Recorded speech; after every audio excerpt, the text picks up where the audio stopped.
recent stint behind the wheel of an Audi TT kind of got me excited with that brand, and what's even better, well, this week's test drive. Hey, welcome to this edition of Road Warrior. I'm your host, Grant Roberson. Now behind me is the bigger sibling, the 2016 Audi A6. And what I really like, well, my 6-foot frame's going to fit a lot better in this, and the comfort it delivers even better. So let's take a look at what this offers.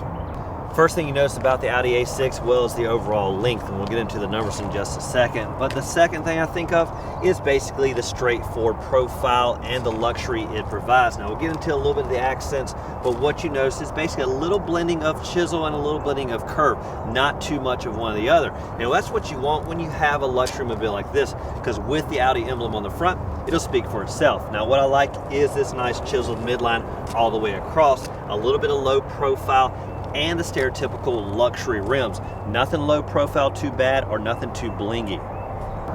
Looking at a few changes for 2016, all starts up front in the proverbial grille warfare. First with the headlight design. Now really fog lights down low are kind of falling by the wayside instead, all behind one lens, and that's what you're going to see here. Now the grille is one central piece, nice and big, has a little bit of chrome and black combo. That's a little bit changed for 2016. Last is the three-dimensional bumper that you see. Again, lower fascia, nice black inserts, and there is of course parking assist up front, giving that kind of radar, getting into those tight spots. Doesn't hurt. This sedan is slightly big.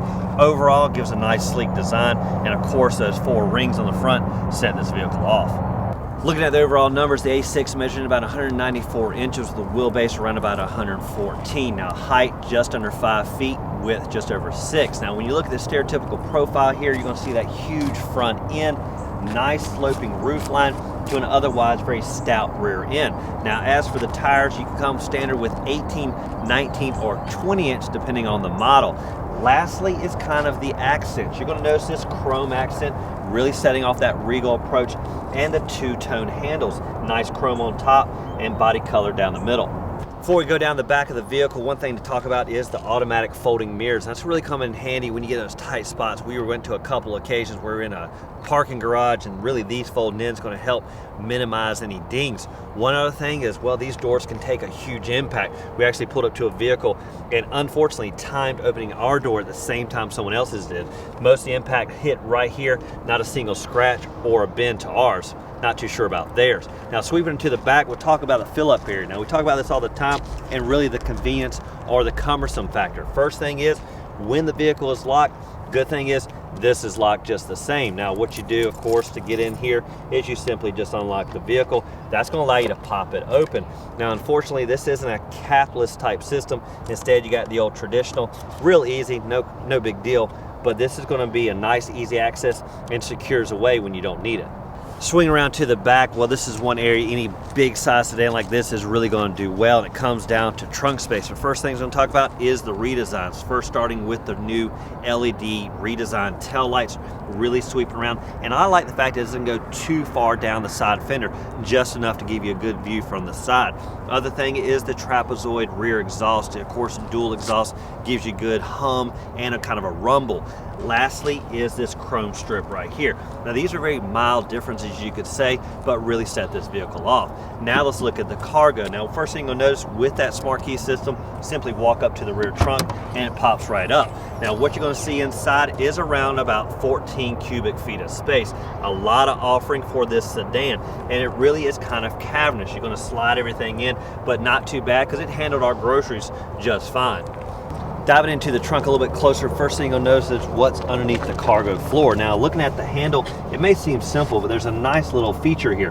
Pretty much raise it up and hook it right there. It's going to keep the floor out of the way. Now what's underneath? Well, a spare there in case you need it. Now once you put the floor back in place, you will notice these nice chrome polished little tie downs. That's going to be great for a net back here, or really keeping any loose items, because this carpeted material really can sling things around. Now tucked over here on the side, nice little storage compartment, and there is a hidden power supply right there as well. One feature I like about the operation of the rear trunk lid really comes down to the hinges. They're nice and wrapped and hidden behind the sidewall, making it nice and sleek. Another feature for the vertically challenged is a handle right here, allowing you to easily pull this. Now, one feature that's missing on this particular model is the power rear trunk lid. Now that's really great. You press a button, it folds down. Either way, it's nice and light. Simply pull it down and store it away. With a vehicle like this, with Audi on the front, you expect, well, a good horsepower in the hood, and well, they deliver. What you see here on this particular model is the 2.0 liter turbocharged engine. Now it's going to deliver around about 252 horses and 273 foot-pounds of torque. Now this is the Quattro model, which means it's going to come with the Tiptronic 8-speed transmission. If you go with front-wheel drive, well, that's going to be the 7-speed.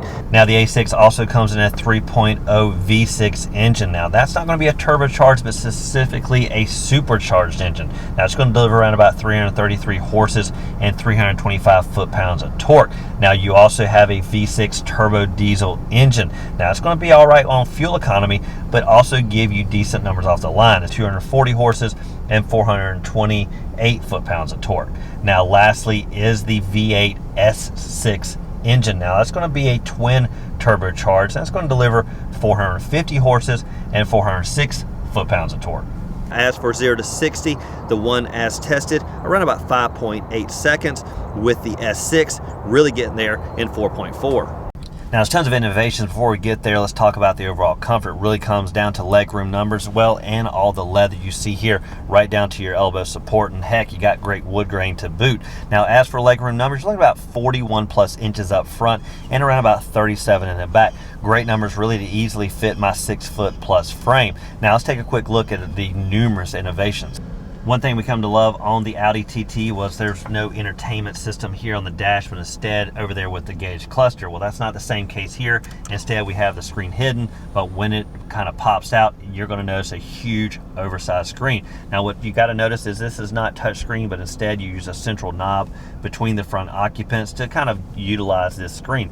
Now, on the corners is the quadrant select that we talk about on numerous occasions, and the fact that I like the huge menu screen that you can start with and really scroll to the various settings. Now let's take a quick look at some of these features. Looking at a couple of the functions here, first thing you'll notice is the car select. Now this is really where you can dial in your comfort and your various modes. Now specifically at comfort, auto, dynamic, and individual, all give you a little bit more driving dynamics. Now under the quadrant settings down here under car systems, if you select that, that's going to get even more specific into your vehicle settings. Simply using the knob, you can sweep through all these various functions, and you can spend hours here really diving into exactly what you want. Now to get to the main screen, simply hit menu, go back here, and again scroll through. Now one thing I really like is, of course, Bluetoothing from your phone. Your radio select really gives you a lot of options, and the tone. Now the tone is unlike any other vehicles I've found. Really being able to dial in your subwoofer, your bass, your treble, really getting your specific feel of this vehicle, and that's across the board. Everything from the driving dynamics right down to the entertainment. Now the climate control may look straightforward, but it's far from the case. Of course, you got dual zones up front, specific temperatures for both occupants, but you also have specific fan speed. Simply press the fan speed button and you can dial in the airflow for both driver and passenger separately. Now you can see all this up on the screen up above for a little bit more easier view, not having to look down. Now if you look at the screen really closely, you notice these kind of icons down here, both giving you kind of readout for the phone and for the Wi-Fi system here on the actual car. Now we tested that out, really gives you a lot of Wi-Fi capabilities as you're going down the road. Lastly is the Bluetooth indicator, means your phone is connected, allows you to stream your music with ease. Now behind the wood grain is a nice feature, nice little niche where you can store some items. Now there's not any USB connections right here, but that's not a big deal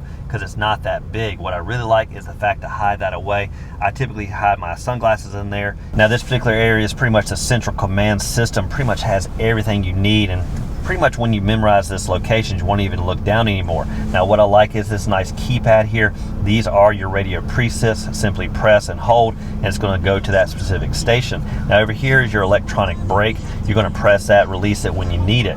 Now we talked about the automatic transmission, and this really gives you that sport mode by simply tapping it over here. You do have the paddle shifters on the steering wheel just the same, and you can go old school with the gear shifter. Now to the right is a nice little knob. Now typically the volume knob is a lot bigger than this, but it is in the right position, and you do have the select modes here for station and moving various songs through Bluetooth. Now again, down here is your central control knob for the corresponding screen, and again those quadrant buttons. And this one's really a nice feature because it allows you to get back to the beginning if you get lost in all the navigation. and you do have the primary functions over here. Anytime you can make the center console look a little less cluttered, well, that's helpful, and it really starts with a lot of covers and the fact that you can hide things away. Now you got the dual cup holders here. One thing to note, they are a little close, which means when you have two big beverages here, they kind of squeeze on each other, but it still held just fine. Now up here is the nice armrest, nice and padded, and you do have a two-tier system. Nice mild low one here, and a deeper one down below. Now neither one of them are really deep, which is going to ensure you don't have a lot of junk stored inside. Now what you'll notice here is also some connectivity, and this one actually is also a charger, so you can charge your phone quite well using this particular USB, and you do have the auxiliary jack and a power supply. Now unlike the Audi TT, the gauges on the dash are pretty much straightforward analog on the left and right with the tach and speed, and a nice center display of the speed and other information that you can kind of scroll through as you go down the road. Now on the steering wheel, a lot of buttons you can use. Now these are going to be for the corresponding LCD on the gauges, and you're going to have the nice volume and navigation select over here. Now one thing to note is your cruise control is on that lever way over here. Now unlike on the Audi TT, which was illuminated, this particular one isn't, which means the function of this you're going to have to memorize. It's easy to get used to, but one feature would be nice is to illuminate that particular lever. Now climbing into the second row, this is one place you wouldn't think you want to be, considering heck, the driver's spot's the prime real estate. But what you're going to notice is any seating position in this vehicle really comes down to comfort and individuality, and we'll get into that in just a second. One thing to note is really these sculpted rear side seats, really again making the individual feel kind of luxurious. In the center, it kind of comes out just a hair, but that's to be expected. Now when you talk about the trunk space and really kind of want to invade this area, it's really easy to do. Simply pull on the corresponding handle here and it's going to tumble forward. Now again, this is kind of a split kind of design, meaning people can sit there and have storage kind of invade this particular spot. Now once inside, where it comes down to is legroom numbers, again around about 37 inches, and what helps with that is these nice little voids, this nice little niche. Now the seat bottoms are a little bit lower, which means the knees are going to come up, so that 37 inches actually feels a lot more than that. Now also the individual we talked about is really the cooling system back here. This is not a tri-zone system, but a quad zone system, meaning, well, the driver, the passenger, and each person back here has their own temperature and fan speed, and it all comes down to this hub right here. Really dial in the temperature for both left and right, and even fan speed. This is something that's really unheard of in this segment. Last thing I like is, well, these screens. Now that's going to seem trivial, but what I like is the fact, well, it makes you feel like you're in a limo for one, and it also minimizes the sun impact when it's coming through. These can be manually raised and lowered.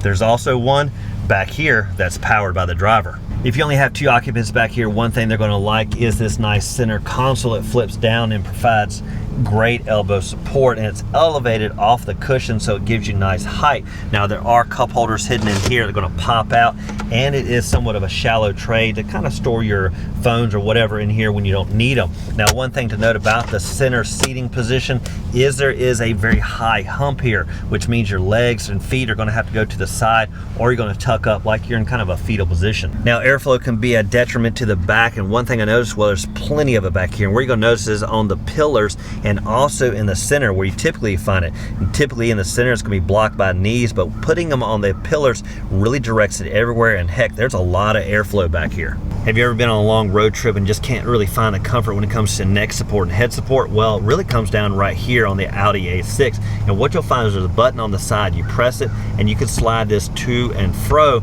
and that's really going to get a little bit more specific with the upper region, and I think it just really helps dial in even another area of comfort. That does it for this edition of Road Warrior, and a test drive behind the wheel of the 2016 Audi A6. Now we're big fans of everything from the TT to what we see here, but our opinion here is, of course, bigger is better. And what it comes down to, well, the numerous power plant choices under the hood, great trunk space at the back, and heck, tons of interior volume. Lastly is all the innovations on the inside. Really makes a kind of a computer geek really excited. Now I'd like to thank you for watching this edition of Road Warrior. Keep both hands on the wheel and eyes straight ahead.